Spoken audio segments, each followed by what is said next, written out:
For improvement of your English, जैसे आपने translation की बात करी उसको ऐसे बता रहा हूँ. So one thing that you can do is combine your mother tongue and English, right? For example, Hindi plus English or Kannada plus English, and choose any one subject.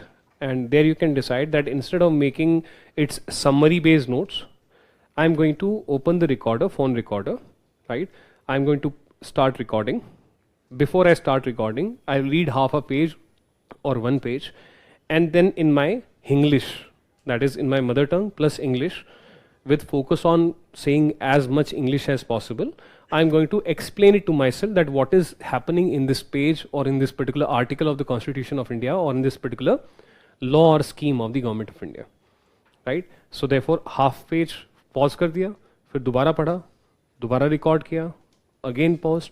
So therefore if this way you do one subject or one topic and name the recordings as chapter 1, chapter 2 or whatever be the relevant title, what you can do is later on 2-3 things will be there. First of all, your speaking English will improve. It will help you in the interview.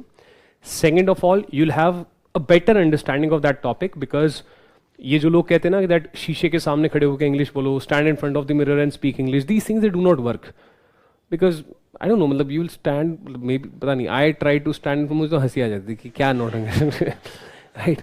But this way actually, because in that case the only focus is improving English, but here by making verbal notes it becomes our secondary focus. Primary focus is that we are making audio summaries of the class teacher's notes or whatever subject that we are studying.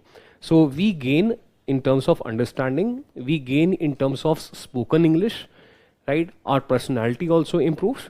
And when we are very tired or when we are traveling in metro, at that point of time we can take out earplugs, and therefore instead of wasting time, नींद नहीं आ रही है, left right कर रहे हैं, fine, every night I will listen to I decide that okay, for 1 week I am going to revise history or polity जिसके मेरे पास audio notes है. सोते टाइम गया या खाना खा रहा हूँ उस टाइम पे I have started playing it, right?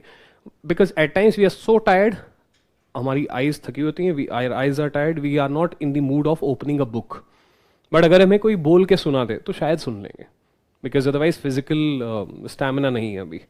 So this is like a good way, ठीक है. So I converted whole of Bipin Chandra मोटे वाली into my audio notes, whole of Bipin Chandra chapter by chapter, right, by using, क्योंकि मुझे समझ नहीं आ रही थी हिस्ट्री. सो हम लाइक अरे है क्या, तो मैंने कहा भाड़ में ये इंग्लिश इनकी, ठीक है. तो यही चीज़ मैंने करके तो, and that's how I use to actually revise also history. तो मेरे को कभी भी हिस्ट्री अलग से रिवाइज करने का ज़रूरत नहीं पड़ा. आई डिड नॉट लाइक, बस वो एग्जाम से पहले थोड़ा बहुत, बाकी अदरवाइज वाले I am travelling in metro I listen to my own voice, जहाँ पे मैं अपने आप को हिंदी में या इंग्लिश में मिक्स तरीके से समझा रहा हूँ. तो इससे वो 30-40 चैप्टर्स का पूरा एक summarise version simple English language में मेरे पास था, तो मेरे को हेल्प कर रहा.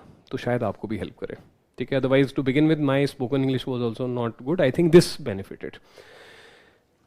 हाँ जी, कुकू एफएम, ये क्या है?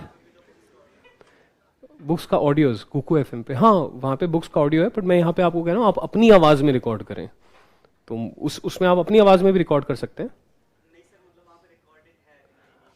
हाँ वो ठीक है, बट यहाँ पे क्या है कि हम अपनी प्रिपरेशन भी कर रहे हैं ना इस चीज़ के थ्रू. जिस तरीके से हम फ्लो चार्ट बेस्ड अपनी समरीज बनाते हैं, यहाँ पे हम ऑडियो समरीज बना रहे हैं, ठीक है ना. तो उस तरीके से